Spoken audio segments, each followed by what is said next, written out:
They say a mother's love is unconditional, but what happens when that love is thrown back in your face like yesterday's garbage? My name is Eleanor Whitmore, and at 73 years old, I thought I'd seen every form of betrayal life could serve up. I was wrong. When my daughter Victoria looked me dead in the eye 3 days before her wedding and said, "Mother, I need you to promise me something. Don't embarrass me in front of Marcus's family. They're sophisticated people," I felt something crack inside my chest. Not my heart, that had been through too much to break so easily. No, it was something deeper, my faith in the daughter I'd raised, sacrificed for, and loved beyond measure. Before I tell you what happened next, I want you to know that this story gets more shocking with every twist. If you're enjoying stories about family betrayal and justice, please hit that subscribe button and ring the notification bell. It really helps our channel grow. And if you have your own story about being underestimated by your own family, share it in the comments below. Trust me, after you hear what Victoria did next, you'll have plenty to say. Little did she know, this embarrassing mother was about to teach her a lesson about respect that would echo through the marble halls of the Belmont Country Club for years to come. The morning sun filtered through the crystal windows of my Beacon Hill brownstone in Boston, casting rainbow patterns across the Persian rugs that had belonged to my late husband's grandmother. I was arranging white peonies, Victoria's favourite, in the Waterford vase when she walked into my morning room, her phone already pressed to her ear. "No, Marcus, the champagne must be Dom Perignon 2012, not 2013. Your mother specifically requested." She paused when she saw me, that familiar look of mild irritation crossing her perfectly contoured face. At 38, Victoria had inherited her father's sharp features and, unfortunately, none of his warmth. "Mother, we need to discuss the wedding." She ended her call without so much as a goodbye and perched on the edge of my antique settee like she was afraid of contaminating her Chanel suit. I continued arranging the flowers, my arthritic fingers moving with practiced grace. "What's on your mind, darling?" "It's about your role in the ceremony." She couldn't quite meet my eyes. "Marcus's family is very traditional, old caste and money. You understand, his mother, Constance Fairmont.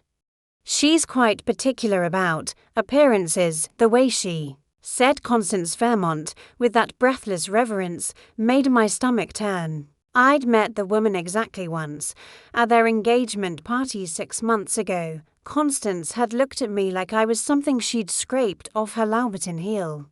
Despite the fact that my family had been in Boston society when hers was still farming tobacco in South Carolina. "What exactly are you asking me to do, Victoria?" She fidgeted with her engagement ring, a gaudy 5-carat monstrosity that screamed new money despite the Fairmont family's claims of old heritage. "Just blend in. Let Marcus's family take the lead." His mother has very specific ideas about the mother of the bride's speech, the seating arrangements, even the receiving line order. I set down my pruning shears and really looked at my daughter.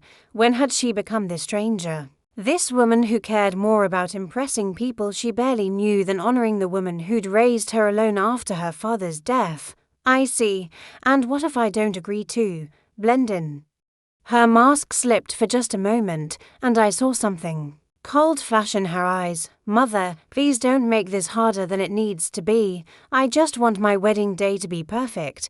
Is that too much to ask? Perfect, as if my presence, my love, my support, my checkbook that had funded her entire lifestyle was somehow a flaw to be managed.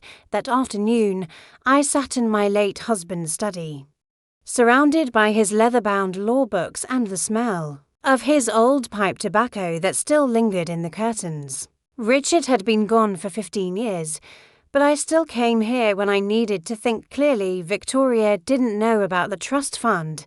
Richard had been very specific in his will, a detail I'd never shared with our daughter. Upon her marriage, Victoria would inherit not just the brownstone and the family jewellery, but a substantial investment portfolio worth $12 million. The catch? The inheritance was contingent on maintaining family values and respect for her mother's position in the family hierarchy.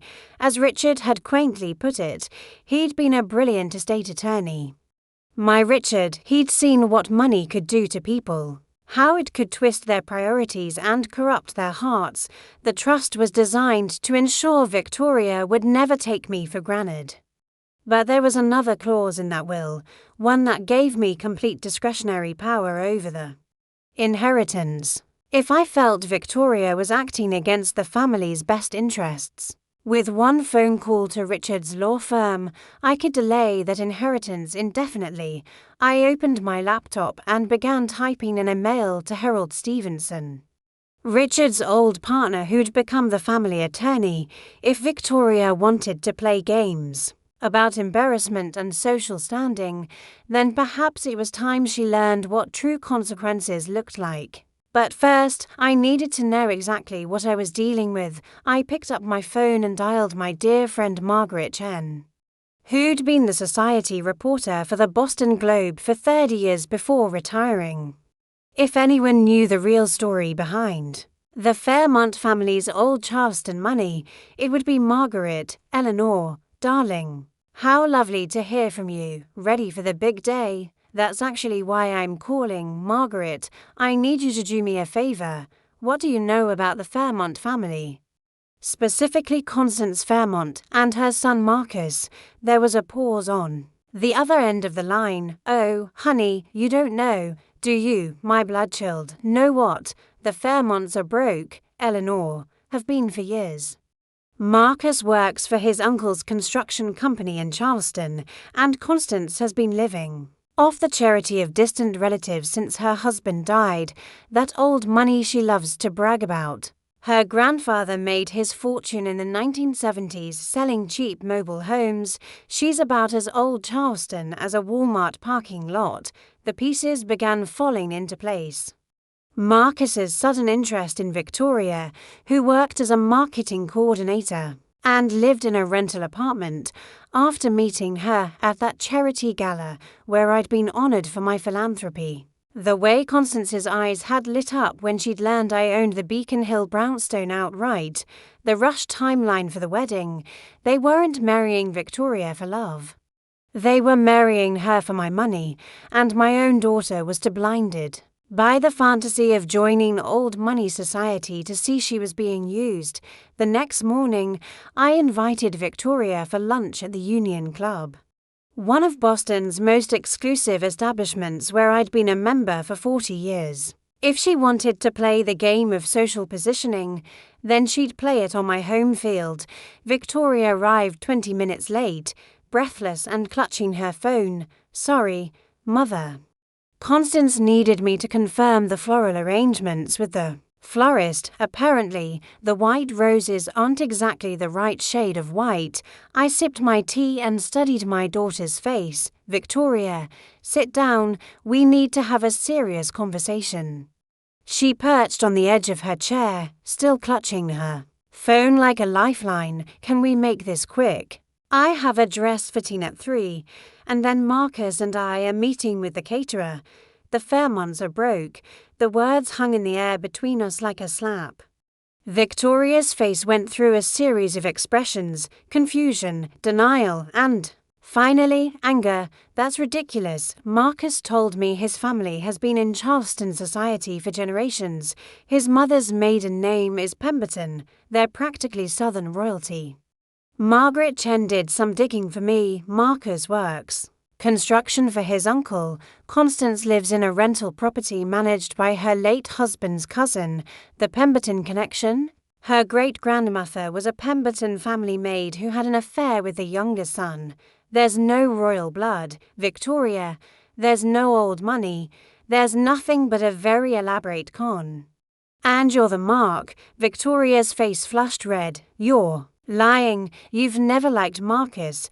And now you're making up stories to ruin my wedding. This is exactly what I was talking about. You can't stand that I'm moving up in the world. Moving up? I set down my teacup with deliberate calm. Victoria, you work in marketing. You live in a studio apartment in Cambridge. You drive a car I bought you and wear jewelry I gave you.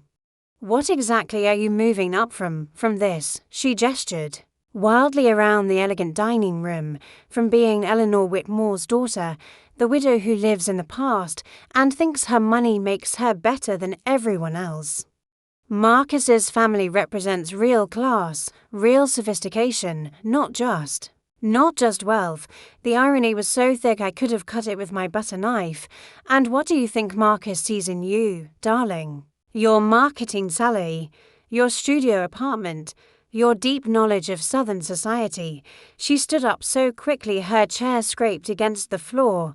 He loves me, and after we're married, I'll finally be part of something bigger than your little world of charity galas and bridge clubs. Victoria, sit down, please. No, I won't listen to you poison my mind against the man I love and his family. I looked at my daughter, really looked at her, and saw a stranger. A woman so desperate to escape what she perceived as her ordinary life that she was willing to throw away everything real and honest. For a fantasy, I can't promise you that. Victoria, she grabbed her purse and headed for the door, pausing only to deliver her parting shot. Then don't come to the wedding. I'd rather have an empty seat than an embarrassing mother. The words hit me like physical blows, but I sat perfectly still until she disappeared through the club's mahogany doors. Then I pulled out my phone and made 2 calls, one to Harold Stevenson and one to Margaret Chen. If Victoria wanted to play hardball, then she'd learn that her embarrassing mother had been playing this game since before she was born. The wedding was 2 days away, and I hadn't heard from Victoria since our confrontation at the Union Club. Fine, if she wanted to exclude me from the preparations, then she wouldn't know about the surprise I was preparing for her and the Fairmont family. I spent the morning at Harold Stevenson's law office, signing the necessary paperwork to put Richard's plan into motion. By evening, there would be a very interesting document in the hands of the Fairmont family, one that would reveal their true intentions once and for all. Are you sure about this? Ellen Newt, Harold asked, adjusting his wire-rimmed glasses as he reviewed the papers I'd signed. Once we send this, there's no taking it back, I'm absolutely sure. Richard designed this trust specifically to protect Victoria from fortune hunters and social climbers. I think he'd approve of how I'm using it. The document was masterful in its simplicity.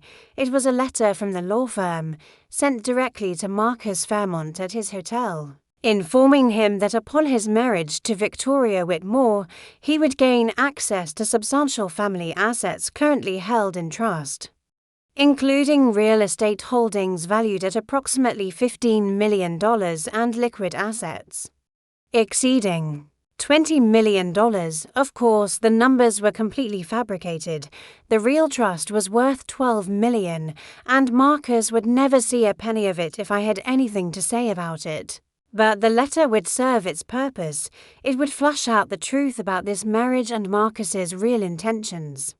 Margaret had done some additional digging and discovered that Marcus was drowning in debt from a failed restaurant venture in Charleston. His construction job barely covered his credit card payments, and he'd been borrowing money from his uncle just to afford the engagement ring. A $35 million inheritance would solve all of his problems.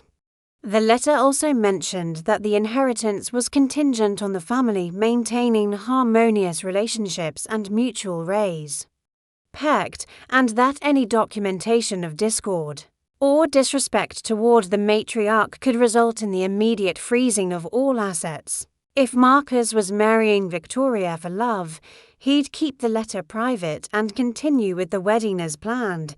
If he was marrying her for money, he'd share it with his mother and Victoria, and their behavior would change dramatically. I sealed the envelope myself and had it hand-delivered to the Copley Plaza Hotel, where the Fairmont family was staying. Then I went home, poured myself a glass of Richard's best brandy and waited.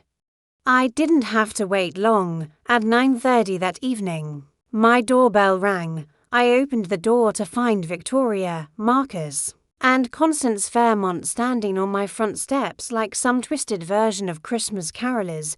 Victoria was clutching the letter in her trembling hands, and her eyes were red from crying. "Mother," she said, her voice barely above a whisper, "is this real?" I stepped aside to let them in, noting how Constance's calculating eyes swept over my entrance hall, practically appraising the antique furniture and original artwork. Marcus couldn't stop staring at the crystal chandelier that had belonged to Richard's great-grandmother. "What exactly are you asking me, Victoria?" "This letter," she held it up like evidence in a trial. "It says I'm inheriting $35 million when I get married. You never told me about this." I guided them into the living room, where the evening light cast long shadows across the Persian rugs. "There are many things I haven't told you, darling. Your father was a very private man when it came to financial matters." Constance couldn't contain herself any longer. "Mrs. Whitmore, this is absolutely wonderful news. To think that our families will be united not just by love, but by such substantial resources." She practically licked her lips as she said the word resources. "Yes," Marcus chimed in, his eyes still darting around the room like he was taking inventory. Victoria never mentioned the extent of the family's wealth. "This changes everything." "Changes everything how?" I asked innocently. "Well," Constance smoothed her dress and put on what I'm sure she thought was a charming smile, "it means we simply must expand the wedding celebration. A union of this magnitude deserves something truly spectacular." "Marcus, darling, call the caterer first thing tomorrow. We'll need to triple the guest list." Victoria was looking back and forth between her fiancé and future mother-in-law with growing confusion. "But Marcus, you said you wanted a small, intimate ceremony. You said big weddings were vulgar and nouveau-rich." "That was before we understood the full significance of this union," Constance interjected smoothly. "Old families have certain obligations to society, Victoria dear. We can't celebrate privately when we should be sharing our joy with the entire community." I watched my daughter's face carefully. She was beginning to see what I'd seen from the beginning, that her fiancé and his mother were far more interested in the inheritance than in her happiness. But instead of anger or disappointment, I saw something else in her eyes: determination. "You're right," Victoria said suddenly, her voice stronger than it had been all evening. "If we're going to do this, we should do it properly. Mother, I think we need to discuss the details of this inheritance." All the details. My heart sank. Instead of recognizing the truth about Marcus and his family, Victoria was doubling down. She was choosing the fantasy of wealth and status over genuine love and respect. "Of course, darling, but these are complex financial matters. Perhaps we should wait until after the honeymoon to know." Victoria's voice was sharp, decisive. "I want to know everything now. Marcus and I are partners, and partners don't keep secrets from each other. Isn't that right, darling?" Marcus nodded eagerly, his eyes gleaming with greed.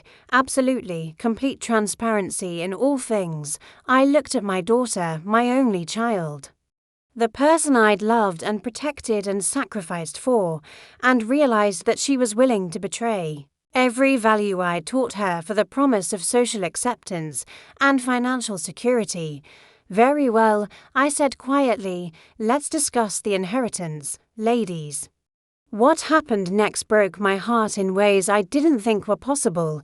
Just when I thought I knew how low people would sink for money, they found a way to go even lower, and they dragged my own daughter into it.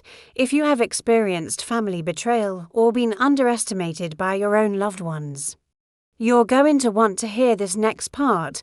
Don't forget to share this story with someone who needs to hear it, and let me know in the comments if you've faced similar situations. We love featuring your stories too. The wedding day dawned crisp and clear, with the kind of golden September light that made Boston look like a postcard. I dressed carefully in my navy Chanel suit, the one Richard had bought me for our 25th anniversary, and pinned his mother's diamond brooch to my lapel. If this was going to be my final performance as Victoria's mother, then I'd play the role perfectly. The ceremony was being held at the Belmont Country Club in Watertown, a sprawling estate that overlooked the Charles River. I arrived exactly on time, noting the expanded guest list that Constance had insisted upon. The chapel was packed with strangers, Charleston socialites who'd flown up for the weekend, distant Fairmont relatives, and various hangers-on who'd caught wind of the substantial inheritance that had been whispered about all week. Victoria looked beautiful in her grandmother's wedding dress, which I'd had altered to fit her perfectly for a moment. Watching her walk down the aisle on the arm of her godfather, since Richard wasn't there to give her away, I almost forgot about the betrayal and the lies and the greed that had brought us to this point. Almost, the ceremony was everything Constance had wanted: elaborate, showy, and expensive.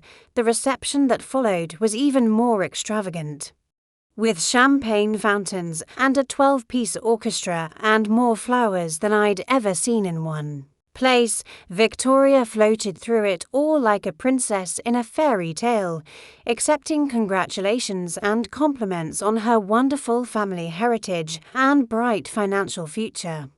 I waited until after the dinner service, when the champagne had been flowing for hours and everyone was feeling relaxed and confident. Then I approached the microphone that had been set up for toasts. "Ladies and gentlemen," I began, my voice carrying easily across the elegant ballroom, "I'd like to thank you all for celebrating this joyous occasion with us today."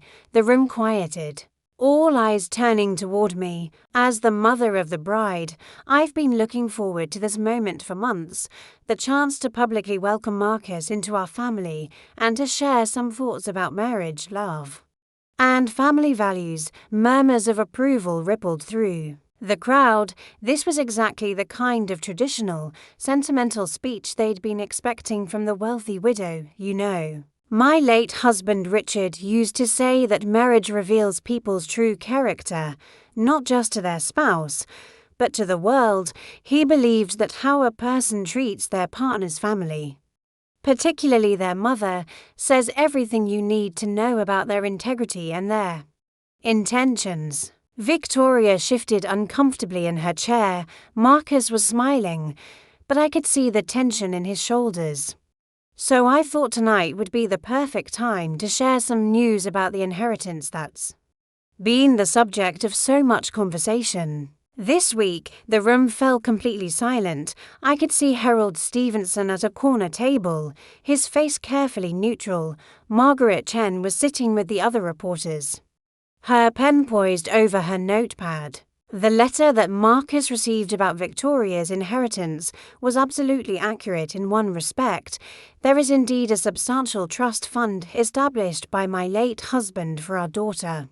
Constance beamed and squeezed Marcus's hand. Victoria's face remained frozen in a polite smile. However, there were a few details that weren't included in that initial correspondence. You see, Richard was very specific about the conditions of this inheritance.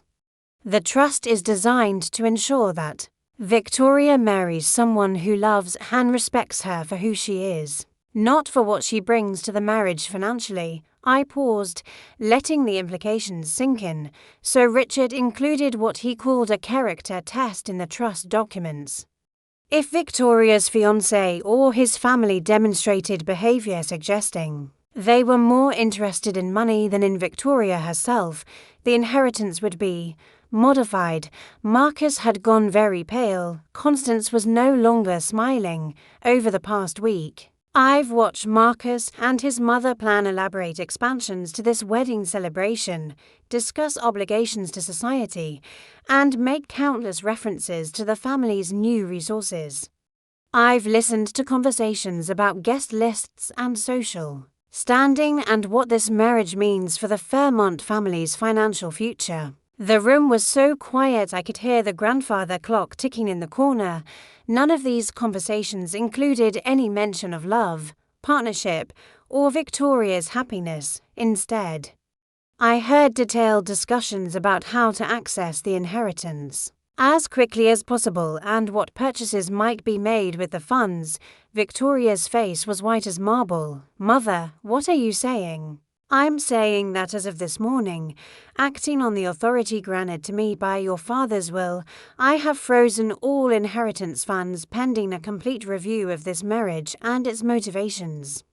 The room erupted. Constance shot to her feet, her carefully constructed facade finally cracking. "You can't do this. Marcus loves Victoria. This is about jealousy, nothing more.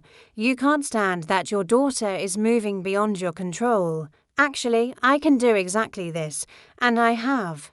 I pulled out a folder from my purse and handed it to Harold, who stood and moved toward the head table.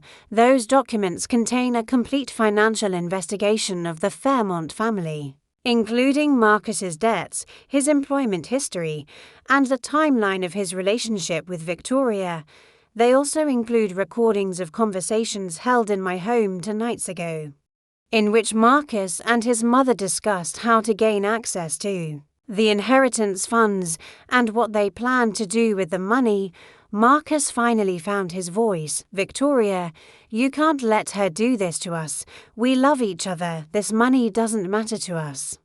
"Doesn't it?" I asked quietly. "Then why did your wedding plans change so dramatically after you received that letter? Why did you suddenly want to invite half of Charleston to celebrate with us? Why did your mother spend yesterday afternoon meeting with financial planners and real estate agents?" Victoria was staring at Marcus with growing horror. "Is this true? Did you only propose to me because you thought I was rich?" "No, Victoria, no, of course not. I love you. I've always loved you. The money is it's just a bonus. It doesn't change how I feel about you. But the damage was done." Victoria could see the truth in his eyes, in his mother's calculating expression, in the way he'd spent more time looking at my house than at her during their entire relationship. "The original inheritance stands," I announced to the room, $12 million, to be held in trust for Victoria until she finds a partner who loves her for herself. The fictional $35 million that was mentioned in that letter, that was a test which the Fairmont family failed spectacularly. Constance was gathering her purse, her face twisted with rage and humiliation. "This is fraud. We'll sue you for emotional distress, for breach of contract. Please do," I said calmly. "I'm sure a judge would be very interested in hearing about your son's debts and your plans to access my daughter's inheritance. Harold, would you be so kind as to provide Mrs. Fairmont with copies of all the relevant documents?" The party was over. The Charleston contingent began filing out in embarrassed silence, whispering among themselves about the Boston widow's trap and the gold-digging Fairmonts. Marcus stood frozen at the head table, his face a mask of shock and humiliation. Victoria remained in her chair, still wearing her wedding dress, still holding her bouquet, but no longer looking like a fairy tale princess. She looked like what she was, a woman who'd been betrayed by the people she trusted most. "Victoria," I said gently, approaching her chair, "we should talk." She looked up at me with tears streaming down her face. "I'm so sorry, Mother, I'm so sorry." 3 hours later, Victoria and I sat in my kitchen, still in our wedding attire, sharing a pot of tea and a box of tissues. She changed out of the wedding dress and into one of my old robes. Looking younger than she had in years, I Can't believe I was so stupid, she said for the 10th time. All the signs were there. The way he always wanted to come to your house instead of spending time at my apartment. The way his eyes lit up when you mentioned the brownstone's value. How he suddenly became interested in family history after he learned about Daddy's war. Practice, you weren't stupid. Darling, you were lonely and hopeful, and there's nothing wrong with that. Marcus and his mother are professional manipulators. They've probably done this before. Victoria wrapped her hands around her teacup, seeking warmth and comfort. But the things I said to you, about being embarrassed by you, about wanting you to blend in, God, Mother, how could I have been so cruel? I reached across the table and took her hand, because you were desperate to believe in a fantasy, and because I failed you as a mother. What? No, you didn't fail me, you saved me. I failed you because I never taught you to value yourself properly. I gave you everything you wanted, but I never made you understand that you were worth loving just as you are. You thought you needed to escape being Eleanor Whitmore's daughter because I never made you see that being Eleanor Whitmore's daughter was something to be proud of. We sat in comfortable silence for a moment, listening to the clock tick and the wind rustle through the garden outside. What happens now? Victoria asked finally. To the inheritance. I mean, the inheritance exists exactly as your father intended it to. When you find someone who loves you for yourself, your kindness, your intelligence, your terrible taste in romantic comedies, your ability to make me laugh even when I'm furious with you, then it will be there for you both. And if I never find that person, then you'll live a rich, full life as an independently wealthy woman who doesn't need anyone else's validation or support. Either way, you'll be fine. Victoria squeezed my hand. I want to make this right, Mother, all of it, the things I said, the way I treated you, the way I chose them over you. You don't need to make anything right, darling, you just need to remember who you are and what you're worth, and Maybe you could remember that your embarrassing old mother loves you more than all the Charleston society matrons in the world combined. She laughed through her tears. You're not embarrassing, you're magnificent. The way you handled tonight, the way you protected me even when I didn't deserve it. I want to be like that when I grow up. You're 38 years old, Victoria. Then I want to be like that when I grow wise. Later that evening, after Victoria had gone home to her apartment and to figure out how to return all the wedding gifts, I sat in Richard's study with a glass of his favorite. I'd looked out the window at the lights of Boston spread below my hill, thinking about Victoria's tears and her apologies and the relief in her voice when she realized she didn't have to pretend to be someone else anymore. Yes, I'd said finally. I think I did. Now, sitting in Richard's chair and surrounded by his books and his presence, I felt something I hadn't experienced in years. Peace. Not the kind of peace that comes from winning a battle, but the deeper satisfaction that comes from knowing you've done the right thing for the right reasons. My daughter was free from a loveless marriage, free from people who would have used and manipulated her, and most importantly, free from the belief that she needed to be anyone other than exactly who she was. Tomorrow, she'd probably be embarrassed by the gossip and the headlines and the story that would undoubtedly make its way through Boston society like wildfire, but she'd survive it, and she'd be stronger for it. As for me, well, at 73, I'd learned that being an embarrassing mother was sometimes the most loving thing you could be. I raised my glass to Richard's portrait above the fireplace. Mission accomplished, my love. The next morning brought sunshine and the inevitable media attention. The story had already made its way to the society pages of 3 newspapers and was trending on social media under the hashtag #WeddingJustice. But I didn't care about any of that. What mattered was the text message I received from Victoria at 7 a.m. Thank you for loving me enough to embarrass me. Coffee later. Your treat, I can afford it now. Some battles are worth fighting. Some embarrassment is worth enduring, and sometimes being the mother who refuses to blend in is exactly what your child needs you to be, they say. Revenge is a dish best served cold, but I learned something different that weekend. Justice, real justice, isn't about revenge at all. It's about love, the kind of love that protects what matters most. Even when it costs you everything you thought you wanted, even when it makes you the most embarrassing mother at the wedding. Thank you for staying with me through this entire story. If you've ever been underestimated by family members or faced similar betrayals, please share your experience in the comments below. We feature viewer stories regularly and would love to hear from you. Don't forget to subscribe and hit that notification bell for more stories about family drama, justice, and the power of a mother's love. And remember, sometimes being embarrassing is exactly what the people you love need most.